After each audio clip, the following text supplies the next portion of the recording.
Hello friend, welcome to Stories by Tocci. We bring you interesting folk tales. Please don't forget to hit the like button, please share, and don't forget to subscribe to my YouTube channel. Thank you for doing so. Now let's get into the story.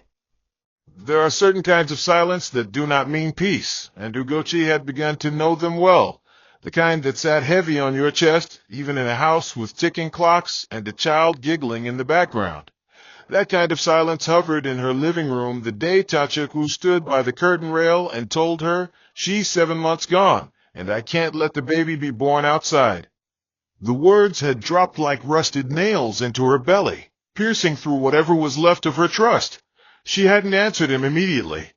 Her first response had been to look past him, to the wedding frame on the wall behind his shoulder, where she wore that yellow lace gown with the butterfly applique, and her eyes looked as if they had found rest. She remembered how warm her palms were that day as her father handed her over, and how she'd whispered to him that she finally felt safe. But now, standing in the same home they'd built with joint effort, she no longer knew where safety lived. Tocci didn't look remorseful. He looked inconvenienced. That was what struck her the most. He wasn't pacing or sweating or apologizing. He was just there, eyes steady, voice rehearsed, like a manager giving bad news during a monthly staff meeting. And even more terrifying than what he said was what followed, when he added, "She's coming today," and turned around to pick his car keys. It was in that moment that Ugochi felt her soul begin to retreat like a tide pulling back before a flood. Before the flood came, there was once a woman who walked into her boutique every morning humming high-life songs and arranging mannequins in heels that sparkled under the morning sun. Her name was Ugochi, and the boutique was her little kingdom. Tucked along the busy Izayama Junction, the store was a palette of pastel-colored walls, white display shelves, and floral scent diffusers that greeted every customer like a handshake. She had built it from scratch. She started with just 3 rolls of Ankara fabric and a tiny sewing corner beside her rented room in Owari before moving to Aguama after her marriage. Her clients trusted her taste, from the low-cut office gowns to the lace blouses with subtle beadwork, and they often said she could look at a woman once and know her perfect fit. Business was good, and so was life. She had 2 helpers at the store, one for deliveries and the other for inventory. When her baby bump grew too round for her to bend easily, her staff would insist she sit down, but she never stopped overseeing things. Even in her 3rd trimester, she still handled customer orders, scolded suppliers who brought inferior zippers, and personally sorted the Christmas stock ahead of season. Her hands were always doing something, tucking tags, adjusting hangers, folding wrappers into square-shaped stacks. It was this version of her that friends and neighbors knew, strong, detailed, quick to laugh, and rarely tired. Yet behind the strong face, she often whispered silent prayers while locking up at night, asking God to preserve this life she had worked so hard for. When Tocci first raised the idea of shutting down her boutique, Ugochi had laughed, thinking it was one of those half-serious suggestions husbands made when they felt insecure or ignored. But when the laughter didn't lighten his face and his eyes remained sharp, she realized it wasn't a joke. "You just gave birth," he had said one evening while spooning beans onto his plate. "You're doing too much, and it's affecting our home. Come and work with me. My shop needs structure, and you have the head for it." He had used words that made sense on the surface, but deep down, she knew it wasn't about her being tired. It was about control. And still, she considered it. She didn't want to look like a rebellious wife. She knew how her aunties would raise eyebrows and how neighbors would whisper. So she invited her brother Chijioke and her older cousin Ifeanyi to the house and laid out everything Tocci said. Chijioke had banged his fist on the arm of the chair. "That man met you with this business. You were thriving. How can he ask you to abandon it just like that?" Ifeanyi had been more diplomatic, urging caution and dialogue, suggesting perhaps they compromise by getting a manager. But Tocci was unmoved. "I want my wife with me, not in another shop," he had insisted. And that was that. The next week, she handed over the boutique lease to a younger designer who had been looking for a location and moved her last set of mannequins into storage. The key she once wore on a ribbon around her wrist felt heavier the day she dropped it off, but she consoled herself, saying it was only for a while. The shop she joined with Tocci was nothing like her boutique. It was a cluttered electronics store in the middle of Orgy Market, stacked with dusty ceiling fans, tangled wires, remote controls in torn nylon packs, and outdated DVD players. There was no aroma of lavender oil or gentle playlist humming from Bluetooth speakers like in her store. Just heat, sweat, bargaining voices, and customers who wanted price reductions at gunpoint. But Tocci swallowed it all. She took over the books, labeled every shelf, color-coded the storage for quicker access, trained the apprentices to stop chewing gum and address customers properly, and created a WhatsApp catalog to attract online orders. In 2 months, sales went up. In 4, they had new walk-in customers. In 6, their weekend sales were strong enough to pay the shop rent. Tocci never thanked her directly, but he bought her new sandals and began introducing her as my wife that makes things work. And for a moment that filled her cup. She told herself this was what marriage was: compromise, joint vision, shared labor. But the truth is, every evening when they locked up and she looked at the old signboard that bore only Tocci's name, something inside her flickered with sadness. Her name was no longer on anything, not on a receipt, not on the shop register, not on a wall. She had become a background figure in the business she was now helping to grow. And yet she stayed, because leaving would mean admitting she made a mistake, and Tocci had never been one to quit halfway. Until now. The morning started with the smell of jollof rice wafting through the hallway, steam curling out from under the kitchen door, and the soft thud of a wooden spoon stirring in a worn aluminum pot. Tocci stood barefoot on the cold kitchen tiles, tying her wrapper tighter as she leaned over to taste the rice. It was Saturday, and she always made sure her children had hot food before heading out to the shop. Her daughter, Zara, was sprawled on the living room rug drawing circles on her homework sheet, while the baby, Iboob, sat in his walker, occasionally banging his small hands against the plastic tray. The morning seemed ordinary, peaceful even, but inside her, a strange tension had been building, though she couldn't name it. It wasn't about the shop, at least not entirely. Business was moving fine. She and Tocci had even received a bulk order from a church last week for rechargeable lanterns. Yet something had been shifting beneath the surface. Tocci had grown more withdrawn, arriving home late with vague explanations, sometimes brushing her kisses off with dry smiles. When she asked questions, he became defensive or dismissive. "You're overthinking everything," he said once while buttoning his shirt. "You're becoming too emotional these days." She wanted to believe him, wanted to believe she was just tired from juggling motherhood and the market. But her spirit, the same instinct that once helped her detect dishonest suppliers and shady landlords, kept nagging her. And on this particular morning, while she diced onions and listened to her daughter hum a church song off-key, her phone buzzed on the counter beside her, displaying his name. The time was just past 9:13 a.m. She didn't answer right away. Something about the sudden call made her hands pause mid-stir, like her body knew her ears were about to receive something too heavy for her chest. When she eventually picked up and said, "Hello, sweetheart," she heard silence at first. Not static, not bad network, just silence. Then came the voice. "There's something I've been meaning to tell you," Tocci began, and his tone wasn't soft or nervous. It was measured, almost administrative. Her fingers tightened around the spoon handle. He went on to say that there was a woman named Amarachi, and she was pregnant. 7 months gone. He didn't sugarcoat it or try to coat it with remorse. It happened once. A mistake, he said. But now a child is involved, and I don't want my son born outside my roof.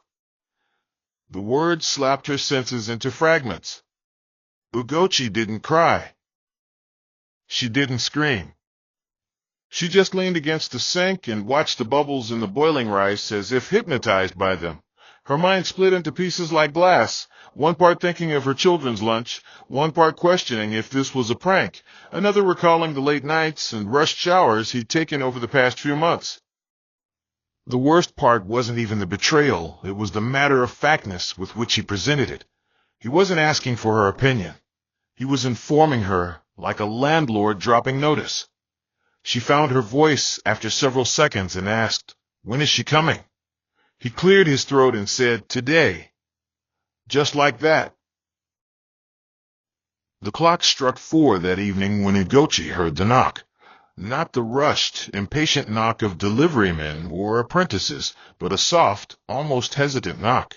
She had spent the afternoon folding her children's laundry, blinking back tears, and pacing the sitting room in small, silent circles.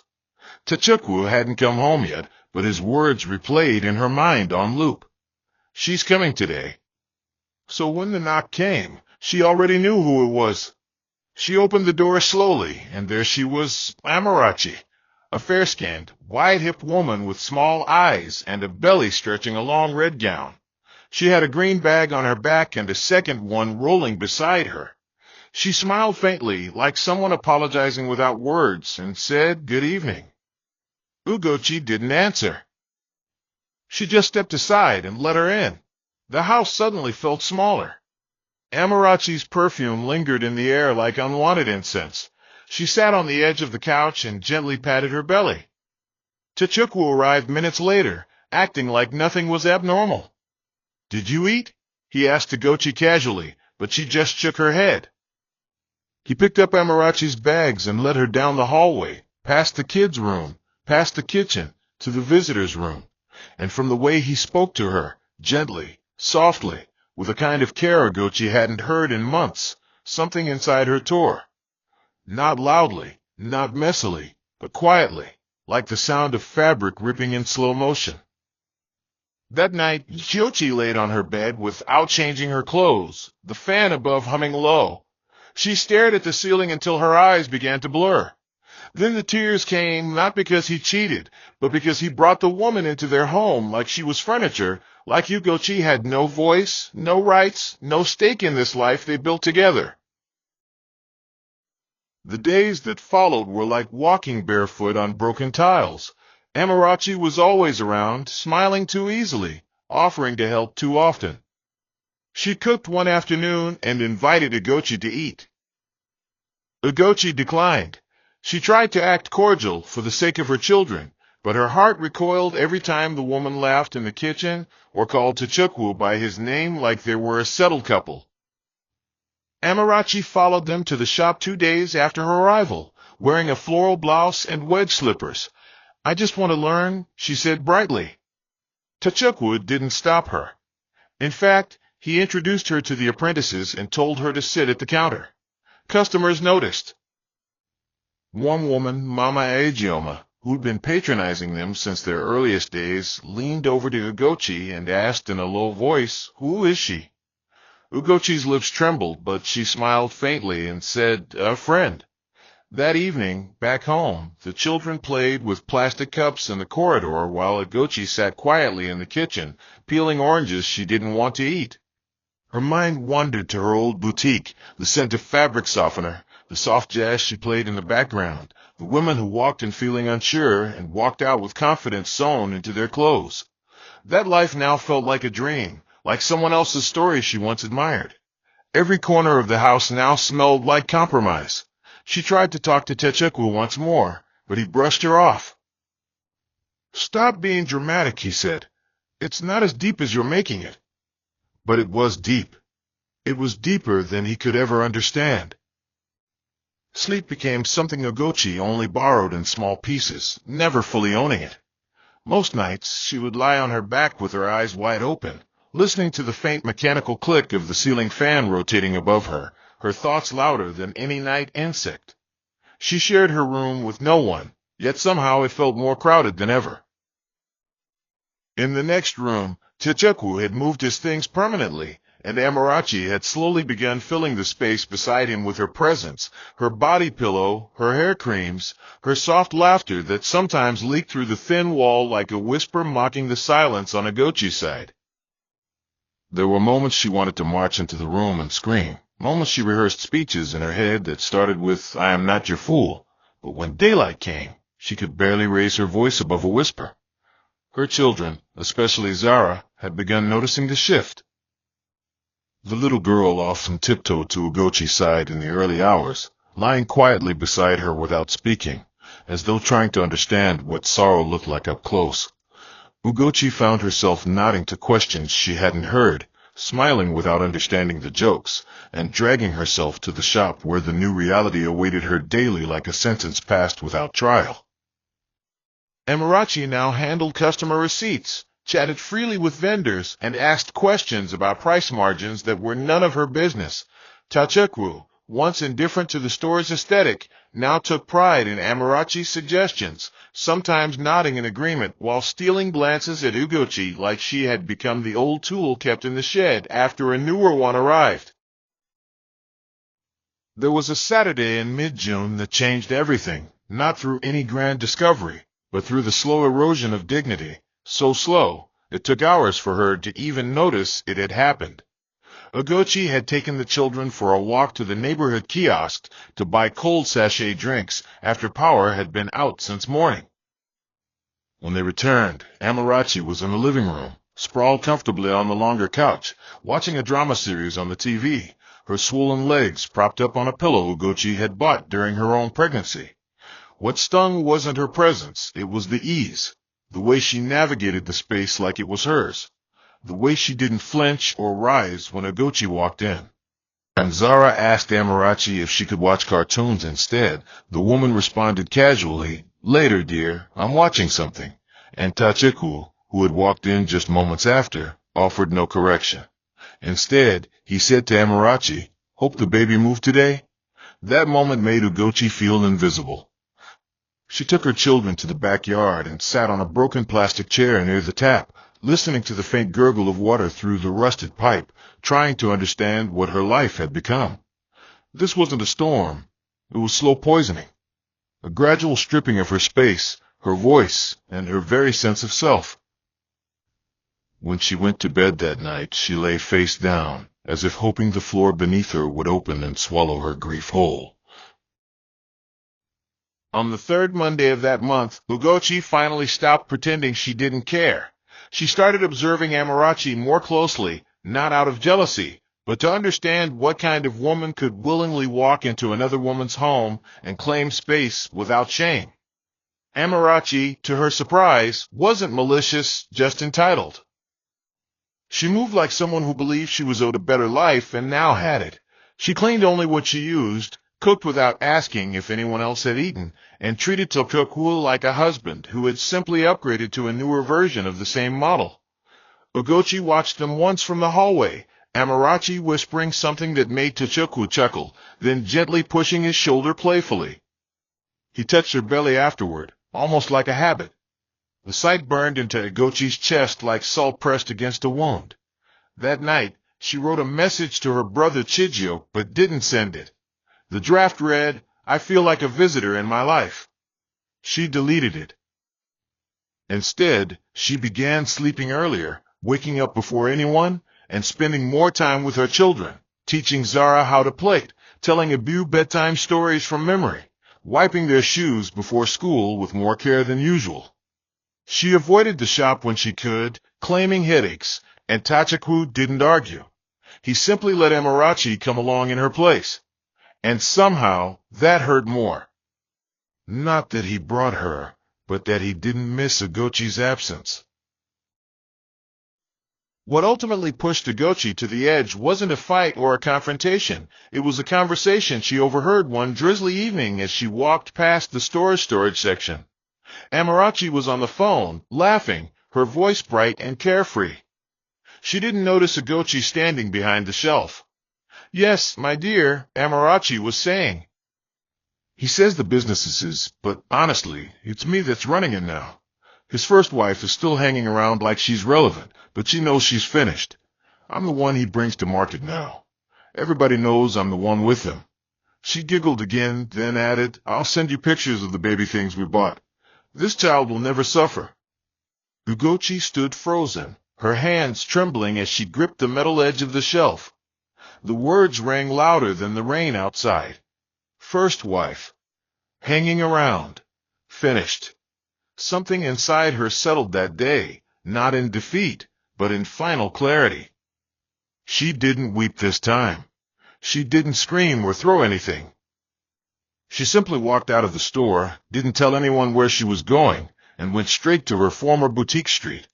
The new tenant, a petite girl named Edaora, had repainted it pink and white, but the signboard still carried the faded mark where Ugochi Fashion House had once been written. She stood outside for nearly an hour, rain soaking her scarf, as she remembered the woman she used to be. And there, under the dripping awning, Ugochi made her decision, not with words, but with a quiet resolve that no one could dilute again. The morning she left, Ugochi didn't pack in anger or haste. She moved like someone folding a memory, gently, one edge at a time. The house was still asleep except for the faraway hum of the fridge and the occasional chirp of early birds that lingered around the roof. She had been up since 4, sitting on the floor of her children's room, watching Zara breathe peacefully and brushing the back of her small hand with her fingers. Her decision wasn't loud. It didn't announce itself like thunder or come with shaking hands. It came with stillness, with finality. She stood up and walked into her own room, opened the old brown box where she kept her important documents, birth certificates, school records, her trade license, and placed them in a simple handbag. She took only what she needed. 2 bags for the children, 1 for herself. The wrappers she had sewn with her first boutique earnings. The small Ankara journal where she'd written her daily expenses for 5 years straight, her mother's Bible with yellowed pages. She left her wedding ring on the vanity table beside a jar of coconut oil she no longer used. At exactly 6:17 a.m., she wheeled the bags quietly down the corridor. Amarachi's room door was open. Ugochi saw her bare foot sticking out from under the wrapper. Tachiku wasn't in sight. She didn't go looking. She simply wrote a note and left it on the dining table. "This house no longer holds peace for me. I'll find it somewhere else." She took the children by the hand and walked out of the gate, past the familiar mango tree, past the house with the barking dog, past the road that led to the shop where she gave too much of herself. She didn't look back. She returned to the one place where her name still held weight, her parents' old bungalow in Umadin, a sleepy part of Iguashi that smelled like rain-drenched sand and overripe fruit. Her cousin, Olama, had been staying there alone, helping care for the land their grandfather left behind. When Ugochi arrived with her children and 2 bags, Olama didn't ask questions. She simply opened the gate wider and said, "You're home." The house was worn but familiar. The ceiling fan still squeaked like it did 10 years ago. The front veranda had 2 broken chairs, but they held her like loyal friends. She settled quickly. Enrolled Zara in a nearby primary school, found a local daycare that would take Iboob during the day, and began selling fabrics from the veranda. No fancy displays, just bolts of Ankara stacked on a wooden bench and a few customers who trusted her taste. The beginning was rough. Some days she made barely enough to buy beans and bread, but she slept with her eyes closed now. Her body rested without twitching in the dark. No midnight arguments, no awkward dinners, no pretending. Every morning she would sweep the compound with a stiff broom and then sit under the mango tree, jotting down ideas for her new business. She wanted something small but hers, something that didn't need permission. Olama became her sounding board. In the evenings, they would shell groundnuts together, and Olama would listen as Ugochi talked, not just about her pain, but about her dreams, about what she used to want before life got loud. And somewhere between those small, quiet days, Ugochi started to breathe differently, not just with her lungs, but with her spirit. Back in Aguama, things were shifting too, but in the opposite direction. Tocci's shop, once buzzing with sales and steady customers, had started to lose its rhythm. It began subtly. A few regular customers stopped showing up. A vendor delayed deliveries. One apprentice quit after a minor argument and didn't return. Amarachi had taken over the accounting section, but receipts kept going missing, and the daily cash tally no longer added up. Tocci noticed, of course, but each time he tried to question her, she would wave it off with laughter or irritation. "You think I'm stealing from you?" she once snapped, her belly now smaller since she had given birth a few weeks earlier. She was no longer patient or soft. She spent most of the day eating, scrolling through her phone, or demanding things: diapers, money for soup, new hair attachments. Tocci began coming home late, not because of work, but because he wanted to avoid her questions. "Have you bought baby formula? Why is there no meat in the stew? Can't you call that foolish apprentice back?" Amarachi had no sense of gratitude or order. She believed the shop owed her, the house owed her, the man owed her. Tocci, who had once balanced the books, tracked inventory, pacified clients, and stayed up late arranging shop files, was now miles away. And Tocci felt the absence like a wound he could not bandage. He tried to fix things, hired a cousin to help, ran small promos to lure customers back, but the heartbeat of the shop had faded. It wasn't the business that made Tocci successful. It was the woman she was, and now she was gone. One afternoon, Tocci stood behind the counter and watched as 3 customers walked in, looked around, and walked back out without saying a word. The shop felt stale. No music, no scent of fabric softener, no warm greetings, just dust settling on unsold goods and Amarachi half asleep in the corner, her child wailing in the background. He sat down and buried his head in his hands. His phone buzzed with messages, missed calls, unpaid bills, unanswered deliveries, but none of that mattered. What mattered was the echo of everything Tocci used to handle that now lay undone. He thought about calling her, thought about driving down to Aguashi and kneeling. But shame held him like rope. What would he say? That he missed her? That the woman he brought home was now draining him with entitlement and disregard? That the peace he took for granted had slipped through his fingers like sand? He turned to Amarachi and asked, "Can you help with the records?" She rolled her eyes and said, "I just fed the baby." "What's wrong with you?" And in that moment, Tocci realized he wasn't tired because business was hard. He was tired because he had replaced a partner with a problem. That night, as he lay in bed beside someone who didn't even face him when she slept, he whispered Tocci's name under his breath. Not because he expected her to answer, but because it was the only part of his life that still felt real. The sun in Aguashi had a way of rising without apology, stretching its golden fingers across rooftops and bleaching out the tiredness from yesterday's struggles. Tocci stood at the edge of her small compound, barefoot on the dusty cement, holding a plastic bowl of soapy water and rinsing a Bube's onesies. The basin rested beside her, half filled with rinsed clothes and baby socks that had seen too many washes. She no longer counted her days in calendars or events, but in routines, mornings like this one, with wet clothes dripping on the line, the smell of fried plantains from Alama's kitchen, and the laughter of children running past with no shoes. Peace had come to her life like a shy visitor, slowly, gently, unsure if it was welcome. But it had come. The veranda shop was still modest, a wooden plank nailed across 2 concrete blocks, but it had started to bloom. A few old customers had found her through word of mouth, and others came by chance, drawn by her sharp eye for fabric combinations and her calm honesty. She didn't overprice. She didn't overtalk. She simply worked with grace, the kind that didn't announce itself but was always present. Zara often sat beside her during sales, helping fold wrappers or arrange zippers in a plastic tray. And when the day's sales were good, they'd walk to the small corner store to buy cold Fanta and chin-chin, giggling like girls escaping homework. Ugochi didn't feel rich, but she felt alive again. Not surviving, living. Not existing, becoming. And in the quiet corners of her heart, she thanked God, not for the pain she had endured, but for the strength that rose out of it like fire from ashes.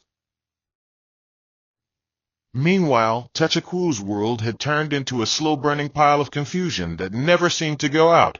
The shop now barely made enough to pay staff stipends, and the electricity bill had been overdue for 3 weeks.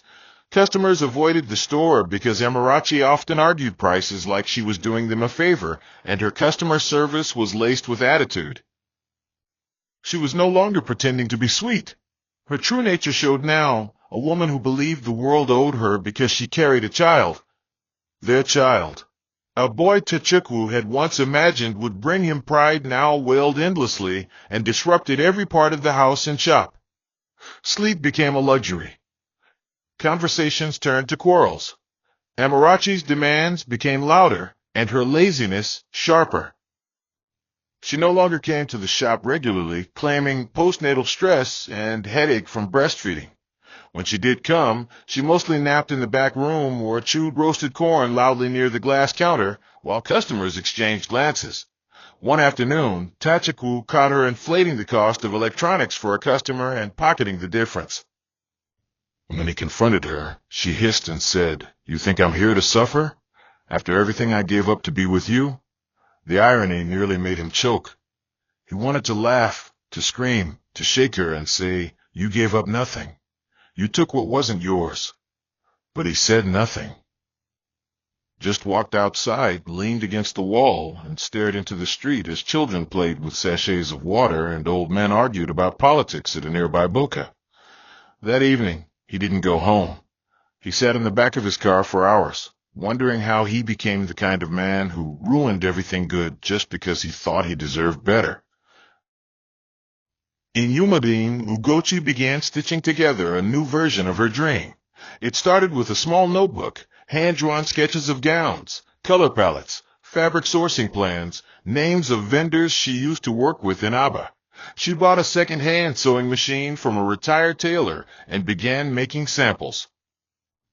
At night, after her children were asleep, she'd sit at the wooden table by the window and sew by torchlight, the needle clicking like a heartbeat. Olama offered to help with logistics, sometimes taking orders to nearby towns.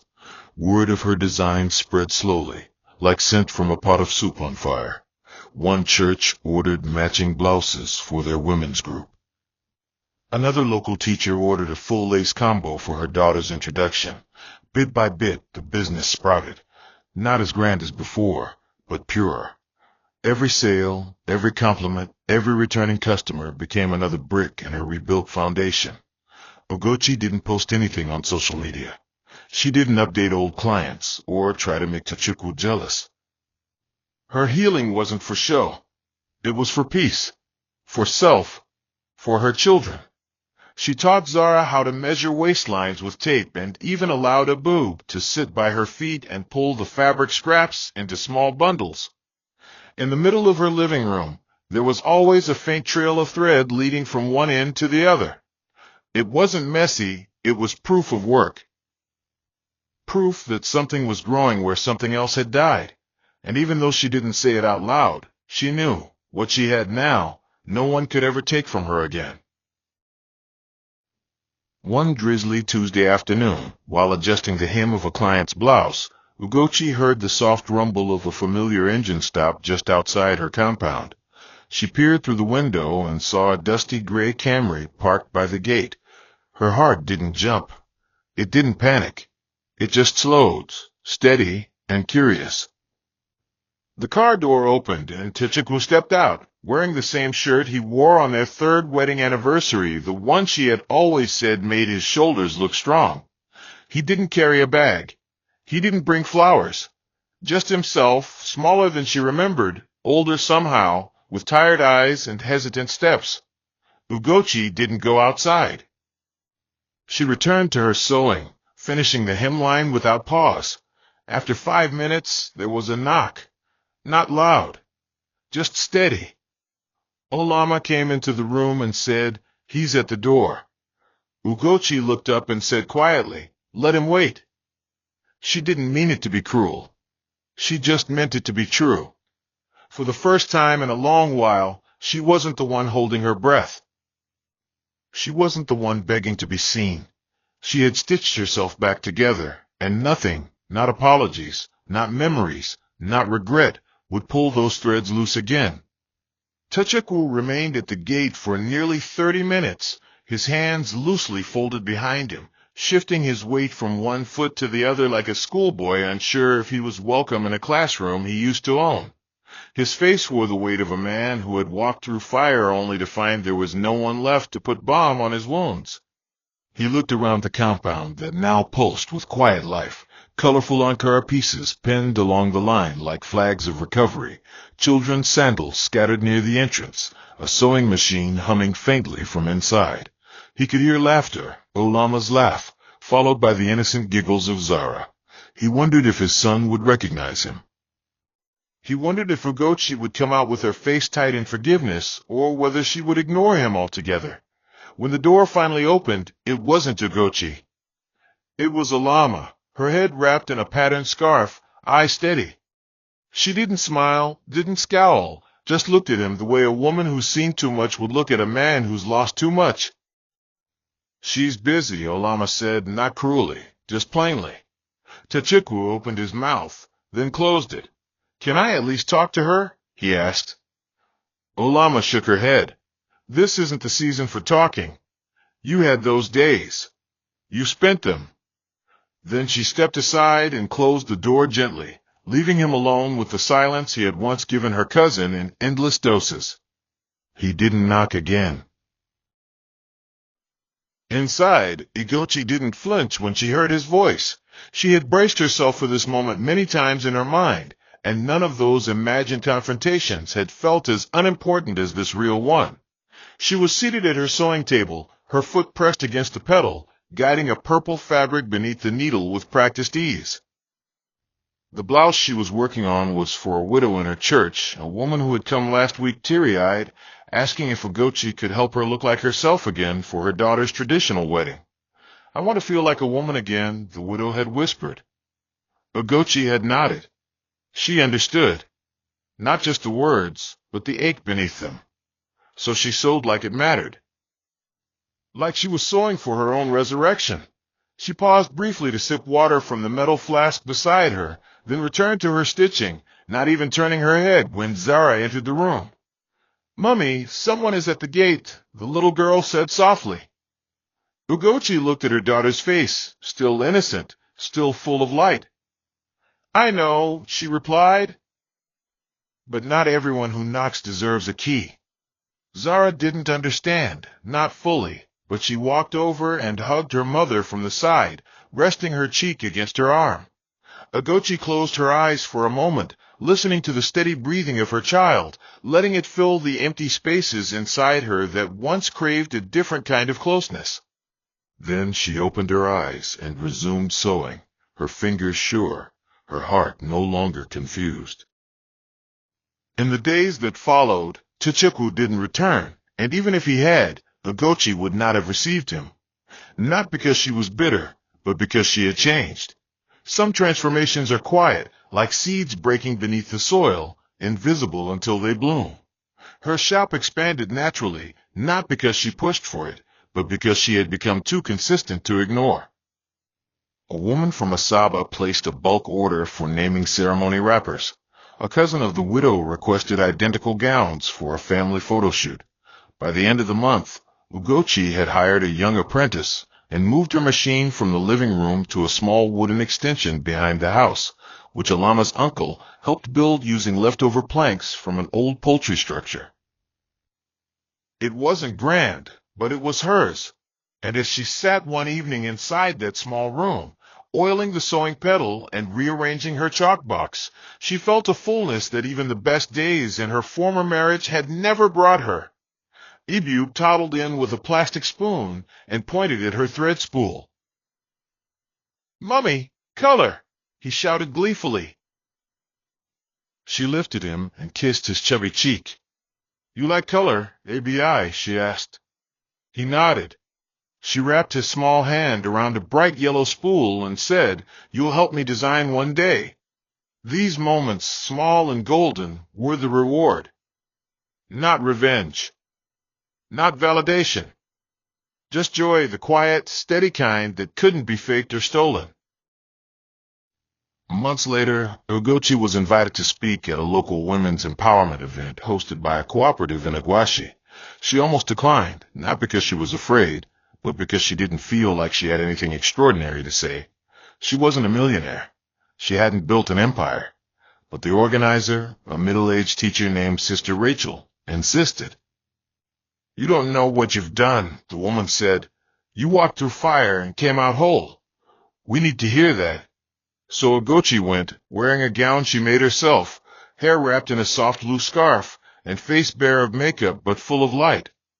She stood in front of the room and told the women about the day she closed her boutique, about the silence of sharing a house with a woman who carried her husband's child, about the way sorrow can make a woman feel invisible. But more importantly, she told them about starting again, about renting joy in daily installments until it became affordable enough to buy. She didn't cry. She didn't preach. She just spoke. And when she finished, the room was silent for a moment. Then applause erupted, not loud, but deep. The kind that said, "We see you. We feel you. We've been you." After the event, a young lady approached her and asked if she could intern for free. "I just want to learn," the girl said. Ugochi smiled, touched her arm gently, and replied, "Come on Monday. Bring your needle." And as she walked home under the soft glow of streetlights, her bag slung over her shoulder, she felt a peace she hadn't known in years. Not just the absence of trouble, but the presence of purpose. Dear listener, life will sometimes demand that you choose between peace and pride. It might break your heart that something you built with your full chest, your love, your energy, your dreams, can still be mishandled by someone you trusted. Like Ugochi, you may find yourself sacrificing your own light just to keep another person's fire burning. But hear this, no matter how dark your night becomes, you were never created to remain in rooms that drain your soul.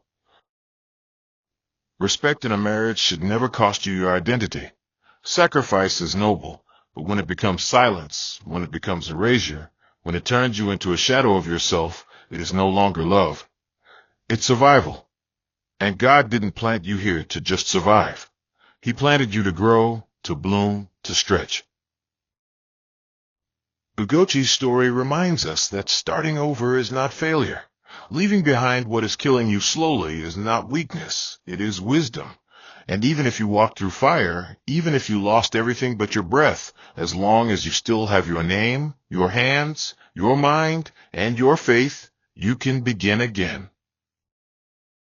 You don't need to announce your healing. Just heal. You don't need to perform your strength. Just stand. The version of you that rises from the dust is not the same as the one who fell. And that new version, oh, she is fireproof. Don't fear the silence that comes after you leave. Sometimes, silence is God's way of restoring your sound. Heavenly Father, we thank you for the hearts listening right now. Those who've been stretched, broken, overlooked, and betrayed. We lift up every soul that gave too much, waited too long, and still got pushed aside. Lord, let them know that they are not forgotten. For every woman who has cried in secret, wondering if she made the wrong choices, wrap her in your peace. For every man who is learning from his past, give him wisdom that humbles but also rebuilds. For anyone who has been used, lied to, or made to feel less than enough, remind them, Lord, that you still have good plans for their life. Father, give them the courage to walk away from what is killing them softly. Give them boldness to return to what they once loved. Stir up the gifts inside them again. Let the dreams they buried come alive like dry bones rising from a valley. May the same hands that were once weary be used to build new visions. May laughter return to the homes that once echoed only with pain. May every scar become a story of survival. and may their enemies live long enough to witness the beauty you bring out of their ashes. Let them rise, not in bitterness, but in purpose, not to prove anyone wrong, but to prove that they were always meant for more. In your time, restore their joy. In your mercy, cover their journey. And in your power, let their new beginning be louder than their past. In the mighty name of Jesus we pray. Amen. Hope you enjoyed this interesting story. Please don't forget to like, share, and subscribe to my channel. See you again in my next story.